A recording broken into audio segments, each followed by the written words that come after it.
Hello everyone. तो पिछले videos में हमने है ना प्रश्नावली 1A का सॉल्व कर चुके हैं पूरा का पूरा क्वेश्चन सही से। उसको आप सही से देख लीजिएगा और जो समझ में नहीं आए उसको कमेंट में जो भी हो पूछ लीजिएगा। अब हम प्रश्नावली 1B स्टार्ट करने जा रहे हैं ना। वास्तविक संख्या चल रहा है, चैप्टर हमारा क्या चल रहा है, वास्तविक संख्या, रियल नंबर। तो 1B स्टार्ट करने से पहले कुछ उसका जो मेन टॉपिक है उसको हम पहले समझा देते हैं, उसके बाद उस चैप्टर को बताएंगे कि उस चैप्टर में करना क्या है। ठीक है, तो उसी क्रम में एक मेरा पॉइंट है कंपोजिट नंबर। क्या है? कंपोजिट नंबर, जिसको हम हिंदी में भाज्य या यौगिक भी कहते हैं। ये कंपोजिट नंबर क्या होता है? ठीक है, तो जो संख्या है ना, जो संख्या एक और अपने के अलावा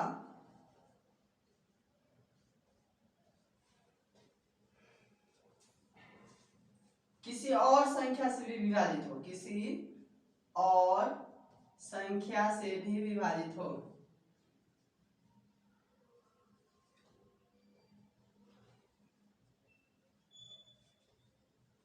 ठीक, क्या कह रहे हैं? जो संख्या एक और अपने के अलावा है ना, जैसे हम मान लीजिए कि जैसे में हम उदाहरण में ले लीजिए, जैसे में 2 ले लिए, 3 ले लिए, 5 ले लिए, 7 ले लिए, है ना, 9 है ना, 7 के बाद 11 ले लिए। इस प्रकार से कुछ संख्या ले लिया, और भी हो सकता है 80 से रहते। अब देखिए, अगर 2 को कहते हैं कि क्या यह इस डिफिनेशन को पूरा कर रहा है, 2, ये जो डिफिनेशन का जो शर्त है, यानी कि भाज्य संख्या होने का जो शर्त है उसको पूरा कर रहा है। तो देखिए, 2 एक और अपने से, यानी कि 2 से ही कटेगा, इसके अलावा किसी से नहीं कट रहा है। लेकिन हमारा भाज्य संख्या क्या है? जो एक और अपने के अलावा किसी और संख्या से विभाजित हो, यानी कि इस प्रकार से ये सब क्या है? भाज्य संख्या नहीं है। तो भाज्य संख्या क्या हो सकती है? उसी प्रकार आप 3 को भी देख सकते हैं, ये हम समझाने के लिए दिए हम। 3 को भी दे सकते हैं, 3 किससे कटेगा? 1 के पहाड़ा में आता है या तो 3 के पहाड़ा में आता है। ठीक है, इसके अलावा और कोई पहाड़ा नहीं आता है। इसका क्या उदाहरण हो जाएगा कंपोजिट नंबर का? कंपोजिट नंबर का 4, 6 है ना, 8, 10, इस प्रकार से देखिए। 4 को देखिए, 4 1 के पहाड़ा में आता है, 1 के पहाड़ा 4 में पढ़िएगा 4 आ जाएगा, 2 के पहाड़ा में आता है और 4 के पहाड़ा में भी आता है। यानी कि कह सकते हैं क्या चीज, इस डिफिनीशन के कारण एक और अपने के अलावा किसी और संख्या से भी विभाजित हो रहा है। यानी कि ये क्या है? ये हमारा भाज्य संख्या। क्या संख्या है? भाज्य संख्या। उसी प्रकार आप 6 को भी देख सकते हैं, 1 से भी कट रहा है, 2 से भी कट रहा है, 3 से भी कट रहा है, 6 से भी कट रहा है। यानी एक और अपने के अलावा 2, 3 भी क्या है? इसका गुणनखंड है। यानी कि 4, 6, 8, 10, 12 है ना, और 9 भी हो सकता है, यहाँ 9 भी लिख सकते हैं। उसके बाद 15, इस प्रकार से और भी 14, 15 जो भी है, एक और अपने के अलावा अगर और संख्या से विभाजित हो रहा है तो उसको हम क्या कहेंगे, है ना, यौगिक, कंपोजिट या भाज्य संख्या। इसको सही से समझ गए होंगे। अब इसका एक दूसरा जो इसके विपरीत वाला टॉपिक है, यानी विपरीत वाला संख्या है, उसको हम बता देते हैं। जैसे में यहां लिख लीजिएगा, जैसे में 4, 6 है ना, 8, 9, 10, 12, 86, इस प्रकार से क्या है? मेरा भाज्य संख्या। अब होता है अभाज्य संख्या, यानी कि इसको इंग्लिश में बोले तो प्राइम नंबर भी कहते हैं। प्राइम नंबर, इसका नाम अभाज्य या रूट भी कह सकते हैं ना, रूट संख्या भी इसी को कहा जाता है। अब प्राइम नंबर या अभाज्य नंबर यानी कि अभाज्य संख्या या रूट संख्या क्या होती है? तो जो संख्या एक और अपने के अलावा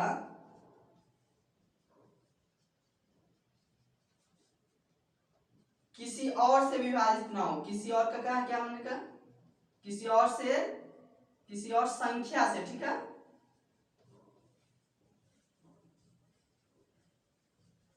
न हो। जैसे में इससे पहले जो उदाहरण दिए थे, 2,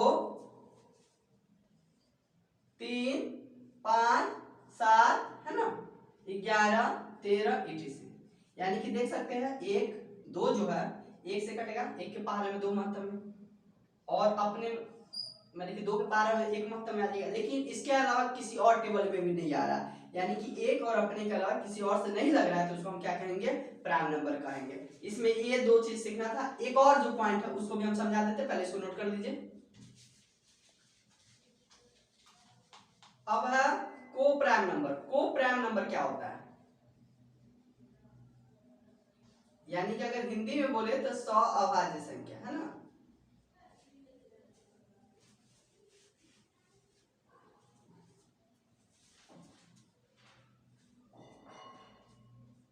जिस दो है ना, जिस दो, इससे पहले हम अभाज्य संख्या पढ़े थे, जिस दो अभाज्य संख्या का एचसीएफ, एचसीएफ जानते होंगे ना, एचसीएफ, जिस दो अभाज्य संख्या का एचसीएफ 1 हो उसे क्या कहते हैं, उसे 100 अभाज्य संख्या कहते हैं, 100 अभाज्य संख्या है ना। जैसे में ले लीजिए, अगर 2 और 3 है ना, लगातार 2 और 3 कोई भी ले सकते हैं अभाज्य संख्या, बस ये दिमाग में होना चाहिए कि उसका एचसीएफ क्या आना चाहिए, 1 आना चाहिए। अगर 1 आता है तो उसको हम क्या कहेंगे, 100 अभाज्य संख्या कहेंगे। तो जिस दो अभाज्य संख्या एचसीएफ, संख्या का एचसीएफ 1 हो उसे 100 अभाज्य संख्या कहेंगे। 2 और 3 लेते हैं तो 2 और 3 का एचसीएफ निकाल लीजिए यूक्लिड एल्गोरिथम से, है ना। या अब जो हम इसमें पढ़ेंगे अभाज्य गुणनखंड विधि से निकालना सीखेंगे, ठीक है। तो फिलहाल अभी जो हम सीख चुके हैं उससे पहले निकाल कर देखते हैं कि इसका एचसीएफ कितना आता है। तो 2 से 3 में लगाएगा तो 1 महत्तम में 2 आएगा, और 3 में से 2 गया तो 1 बचेगा। फिर 2 जो होता है हम बताए हुए थे, जो भाजक होता है ना वही भाज्य बन जाता है, तो 2 जो है वो भाज्य बन जाएगा मेरा। 1 से 2 के 2 कितना महत्तम है, 2 महत्तम में कटेगा। तो इस प्रकार से जो हमारा भाजक लास्ट में बचता है वही क्या बन जाता है, एचसीएफ बन जाता है ना। इससे पहला वाला जो हम प्रश्नावली समझाए थे उसमें ये बताया सही से। तो यहाँ पर क्या हो गया, एचसीएफ इसका 1 आ गया, यानी कि एचसीएफ दो संख्या का एचसीएफ क्या आ गया, 1 आ गया। तो जब दो संख्या का एचसीएफ 1 आ जाएगा तो हम कहें क्या चीज, को प्राइम नंबर होगा, ठीक है। अब आते हैं डायरेक्ट चैप्टर पर। तो फर्स्ट नंबर जो क्वेश्चन है हमारा, है ना, पहला नंबर क्वेश्चन, वो बोला है क्या चीज, रिक्त स्थानों की पूर्ति कीजिए, रिक्त स्थानों की पूर्ति कीजिए।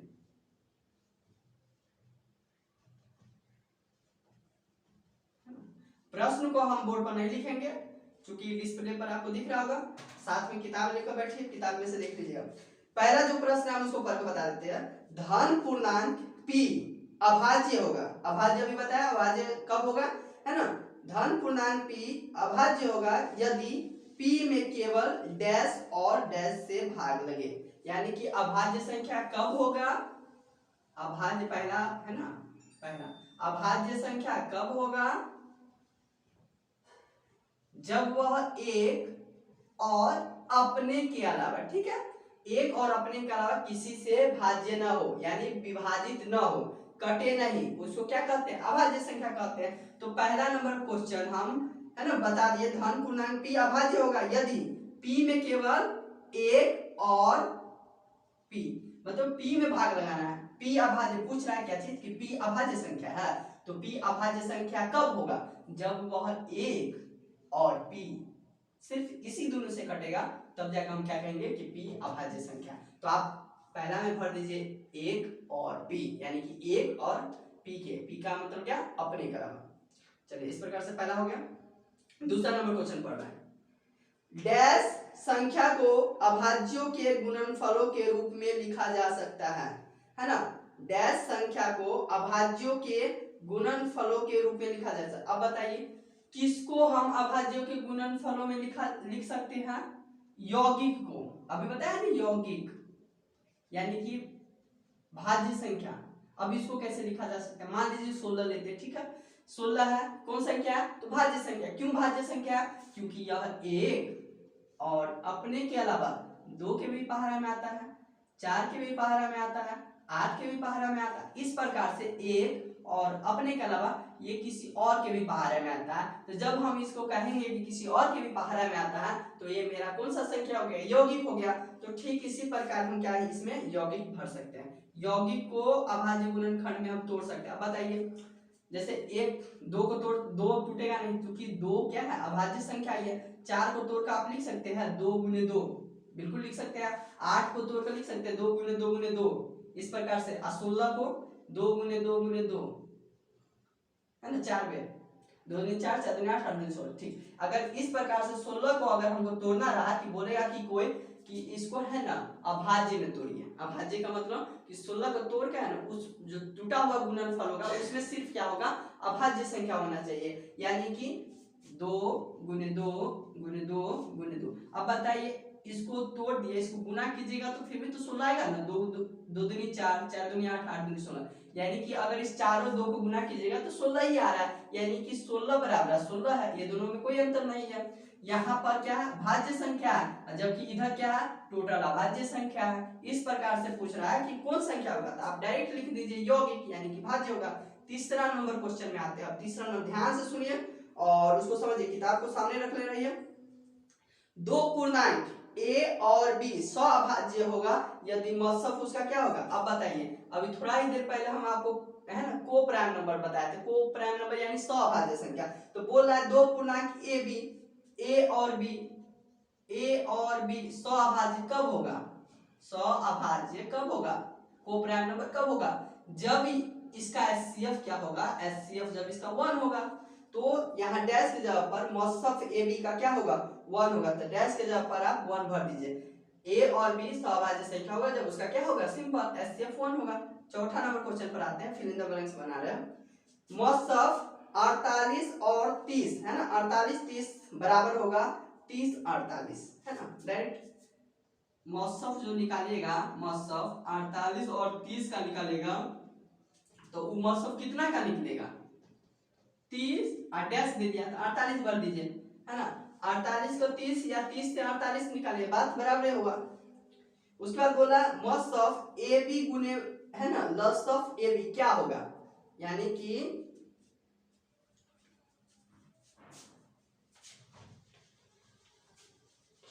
पांचवा नंबर प्रश्न पर आते हैं अब, है ना, ये चौथा था ना।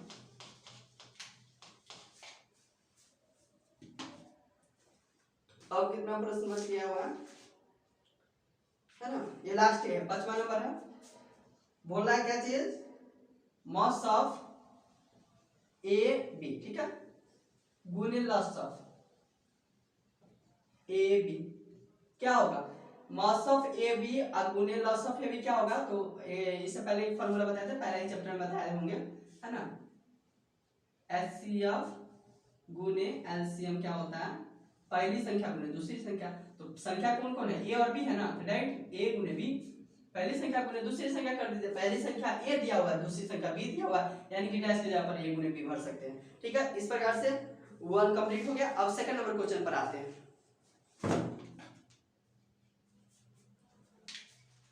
तो अब आते हैं दूसरा नंबर प्रश्न। दूसरा नंबर प्रश्न क्या कह रहा है, निम्न गुणनखंड में अज्ञात संख्याओं को लिखे, है ना।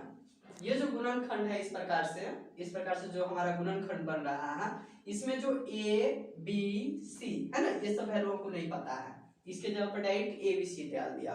तो इसके जगह पर कौन सी संख्या होगा ये हमको निकालने के लिए बोल रहा है। और क्या है, गुणनखंड दिया हुआ है, गुणनखंडन किया गया है, मतलब कि तोड़ा गया है, तो हमको इस सब संख्या के जगह पर जो भी वैल्यू होगा उसको हमको पता करना है, ठीक है। उसके नीचे जो लिखा गया है बोल रहा है क्या चीज, क्या सबसे ऊपर की संख्या अन्य संख्या को बिना ज्ञात किए मालूम की जा सकती है और क्यों, क्यों भी पूछ रहा है, ठीक है। अगर मान लीजिए कि हम है ना बगैर गुना किए डायरेक्ट ये संख्या निकाल सकते हैं, तो हाँ बिल्कुल निकाल सकते हैं। हाँ चूंकि यह संख्या क्या है, यह संख्या अभाज्य गुणन खंडों का गुणनफल है, ठीक है। क्या है, ये जो संख्या है क्या है, अभाज्य गुणनखंडों का गुणनफल है। तो हम इससे क्या कर सकते हैं, संख्या बिल्कुल निकाल सकते हैं। अब देखिए, अब ये जो संख्या बनाई गया है 2 गुने 2 गुने 2, यानी कि 2 को है ना 3 बार गुना कीजिएगा और किसके साथ, 17 के साथ। अब गुना कीजिए, 2 गुण जो ए का वैल्यू होगा क्या होगा, 2 गुने 2 गुने 2 गुने 17, यानी कि 2 दूनी 4, 4 दूनी 8, 17 अट्ठे कितना होता है 136 होता है, यानी कि ए का वैल्यू क्या आ गया 136 आ गया।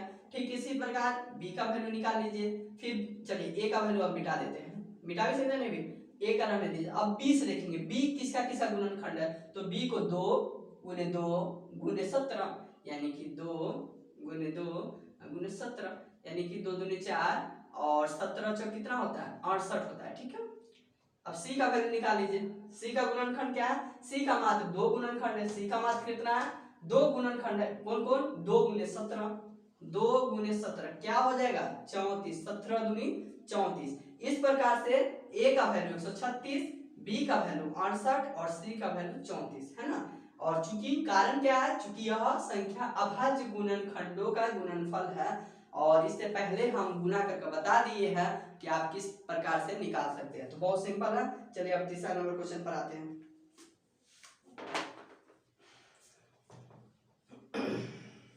दो का ही दूसरा नंबर क्वेश्चन है, उसको हम पहले लिख लेते हैं।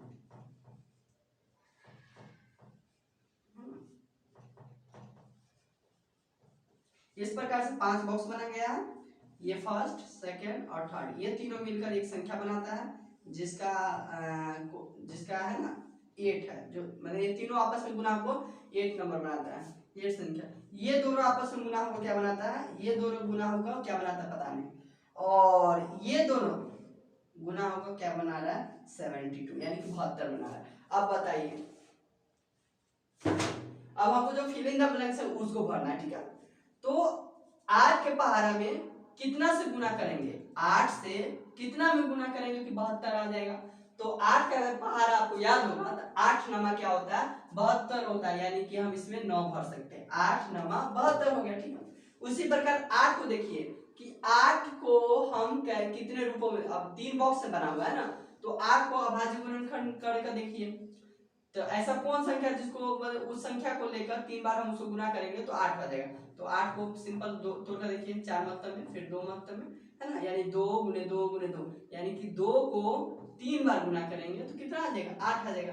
2 गुने 2 गुने 2, 2 दूनी 4, 4 दूनी 8। ठीक है, बात समझ रहे हैं ना। इसको अभाज्य गुणनखंड विधि मतलब अभाज्य गुणनखंड के रूप में तोड़ना है, यानी कि जो संख्या अभाज्य हो, अब इसमें भाज्य नहीं ले सकते, 4 गुने 2 भी तो होता है 8, 4 गुने 2 भी तो 8 होता है, लेकिन 4 यहाँ क्या है, 4 आपका अभाज्य नहीं बल्कि भाज्य है। ठीक है, तो इस प्रकार से 4 गुने 2 हम नहीं लिख सकते हैं, उसको हमको क्या है अभाज्य संख्या के रूप में लिखना है। उसी प्रकार 9 को देख लीजिए, 9 कैसे 3 गुने 3, 2 ही बॉक्स है, 3 गुने 3 3 दिया है 9 होता है। इस प्रकार से आपका ये कंप्लीट हो गया।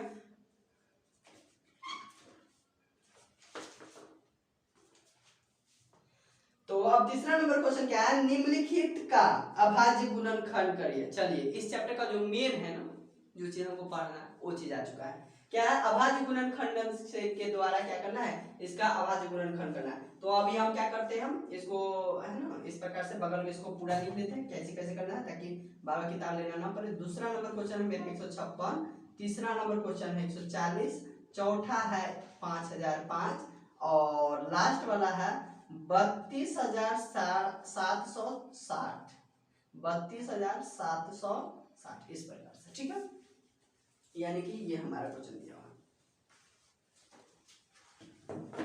चलिए 124 को अभाज्य गुणनखंड करना है, किस प्रकार से करेंगे, तो पहले यहां लिखिएगा अभाज्य गुणनखंड करने पर, अभाज्य गुणनखंड करने पर। ठीक है, अब देखिए तरीका देख लीजिए, 124 है ना, इसको आप ऐसे लिखिए और जैसे एलसीएम लगाते हैं ना उस प्रकार से लगाइए। छोटा छोटा संख्या से लगाना है, कौन संख्या से, छोटा संख्या। छोटा छोटा कहने का मतलब, छोटा छोटा कहने का मतलब अभाज्य संख्या। अभाज्य संख्या कैसे है, जैसे 2 3 5 7 है ना और 11 13 इस प्रकार से है ना, एक एक कर मान लीजिए 2 से लगाइएगा, अगर 2 से नहीं लग रहा है तो 3 से लगाइएगा, 3 से नहीं लग रहा है तो 5 से लगाइएगा। इस प्रकार से इसको दिमाग में नोट कर लीजिए कि अभाज्य संख्या क्या है मेरा 2 3 5 7 11 और भी है ना। तो हम ये चीज लिख दिया कि आप शुरू में छोटा छोटा संख्या से लगा सकते हैं। अब पहले किससे लगाना है, 2 से लगाना, 2 से लगाइए, 2 से 2 के पहाड़ा में 12 कितना महत्व में आता है, तो 6 महत्व में 12 आता है, और 4 कितना महत्व में आता है 2 महत्व में। ठीक है, अगर 2 से काटने का नियम, 3 से काटने का नियम, 4 से काटने का नियम है ना, अगर नहीं आता है तो इसको हम फिर एक सेपरेट वीडियो में इसको बना देंगे कि 2 से काटने का क्या नियम होता है ना। तो अभी फिलहाल जो है इस चैप्टर को हम पढ़ा रहे हैं तो उस पर फोकस कीजिए, अगर नहीं आ रहा होगा तो बोलिएगा, उसको एक दूसरे वीडियो में अपलोड कर देंगे। तो 2 से 6 मतलब में 2 दूनी, ठीक है, 2 से 3 मतलब में 6 कटेगा, 3 एकम 3। अब देखिए 31 आ गया होगा, क्या 31 2 के पहाड़े में आएगा? 2 के पहाड़े में 15 दूनी 30 होता है, 31 तो होता नहीं है। क्या देख लीजिए 3 के पहाड़े में आएगा, तो 3 के पहाड़े में भी नहीं आ सकता, क्यों? क्योंकि 3 के पहाड़े में वही आएगा जिसको संख्या को जोड़ने पर वह संख्या 3 के पहाड़े में, तो 3 एक को जोड़ेगा तो क्या होगा? 4 होगा। लेकिन क्या 3 के पहाड़े में तो 4 आता नहीं, 5 के पहाड़े में भी नहीं आ सकता, क्योंकि 0 और 5 अगर अंत में होगा तब 5 के पहाड़े में आएगा। 7 से भी नहीं आ सकता है, 11 से बात आ रहे 13 से, यानी कि 124 का अभाज्य गुणनखंड क्या हो जाएगा? 124 का होगा 2 गुने 2 गुने 31, ठीक है। इस प्रकार से है ना 124 का अभाज्य गुणनखंड हो गया। अब दूसरा मेरा क्या था प्रश्न? दूसरा था 156। 156 लीजिए, लिखिए पहले अभाज्य गुणनखंड करने पर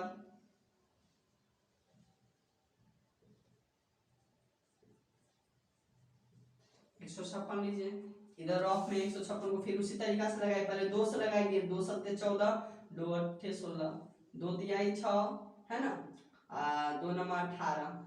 अब देखिए 2 से लग गया, अब 2 से नहीं लगेगा, क्यों? क्योंकि 39 है ना, और 2 से काटने का क्या नियम है? तो जिसके अंत में 2 4 6 8 यानी कि 2 का पहाड़ा, इसके अंत में 9 है। अब इसको देखते हैं 3 से, तो 9 3 12, 12 3 के पहाड़े में आता है ना, तो 3 से लग जाएगा, 3 एकम 3, 3 तिहाई 9। अब किससे लगेगा? तो 5 से लगेगा नहीं, क्योंकि 13 है, 7 से भी नहीं लगेगा, 11 से भी नहीं लगेगा, किससे लगेगा? डायरेक्ट 13 से। तो हम यहाँ लिख सकते हैं क्या है? 2 गुने 2 गुने 3 गुने 13, ठीक है। इस प्रकार से इसका अभाज्य गुणनखंड हो गया। तीसरा क्या है? 5005 है ना, लिखिए अभाज्य गुणनखंड करने पर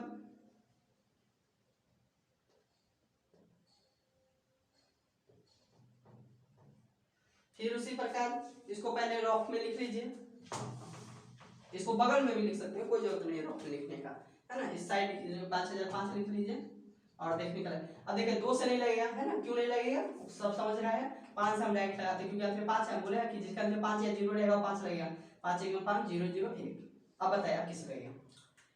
अब बताइए अब किससे लगेगा? 7 से लगा के देखिए, देखते हैं 7 से लगा कर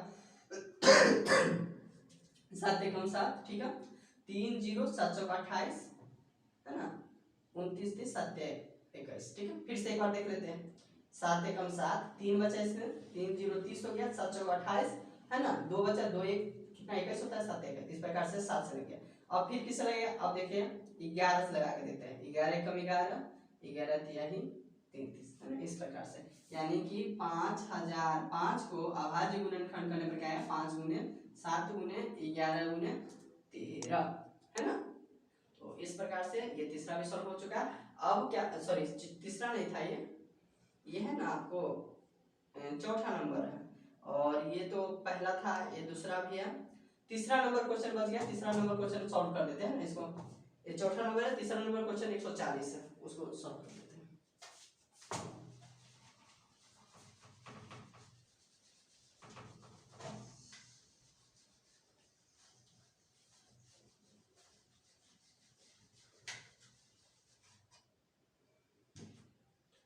तो चौथा नंबर क्वेश्चन हम सॉल्व कर चुके हैं, है ना, तीसरा छूट गया था, तीसरा कर देते हैं। 140 अभाज्य गुणनखंड करने पर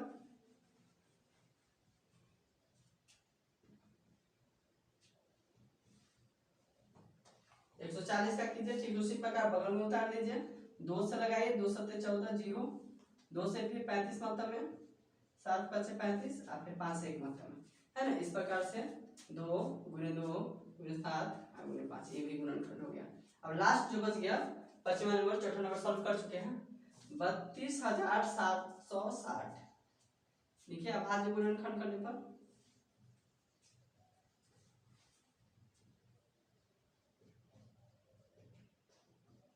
32,760, फिर रॉफ में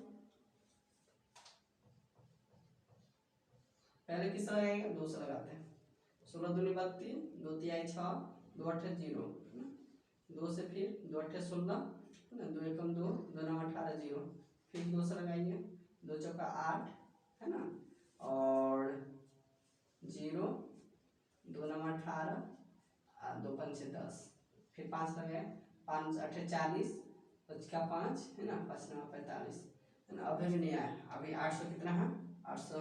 अब क्या लगेगा, 9 1 10 18, 3 से लग सकता है, 3 से लगाइए, 3 से 3 दूनी 6 है ना, और 3 7 31, 3 तिहाई ना 273 अभी आया, 3 से लगेगा है ना, अभी भी 3 से लगेगा, 3 9 27, 3 1 3, फिर लिखिए देखिए 3 से लगेगा, 3 से नहीं लगेगा, 7 से लगा के देखिए, 7 1 7 है ना, 7 1 ऐसा 13 से, यानी इस प्रकार से किस 2 गुने 2 है ना, कितने बार 2 है, 1 2 3 बार, तो 3 बार को लिखते हैं। उसके बाद 3 भी आया क्या, हाँ, तो 3 से 2 बार, यानी कि 3 है ना, 3 से भी लगा, 5 से 5 एक ही बार आया है, तो गुने 5, और उसके बाद 7 और गुने 13, यानी कि इसका जो अभाज्य गुणनखंड कीजिएगा तो 2 गुने 2 गुने 2 गुने 3 गुने 3 गुने 5 गुने 7 गुने 13 है ना। यहाँ नहीं हटा तो हम यहाँ पर कर दिए, ठीक है, कोई दिक्कत नहीं।